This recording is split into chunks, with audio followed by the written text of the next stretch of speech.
निद्रा आउ जोग निद्रा कौन? निद्रारे आमे अचेतन अवस्था रहू अर्थात आमे विचार को जानी पारुना सक्रिय भावे कर्म किंबा विचार को आमे जानी पारुना। स्वप्न रे किछि मात्रा रे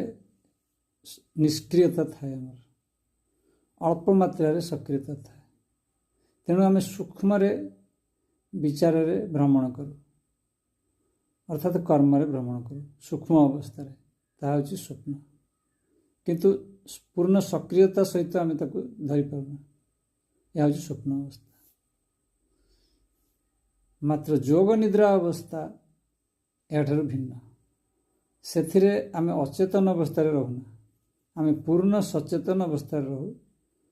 पूर्ण शांत स्थिर अवस्था रे रहू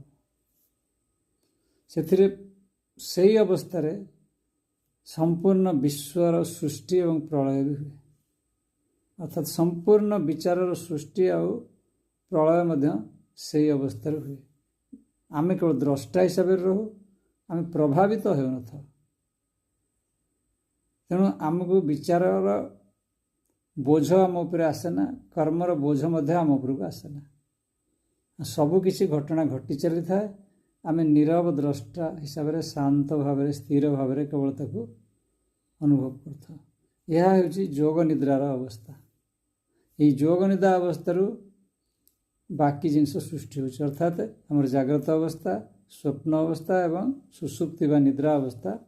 ये अवस्था सृष्टि होछि एवं एहारी मध्य जोग निद्रा मध्य से मिसी जाउछि प्रलय हो जाउछि।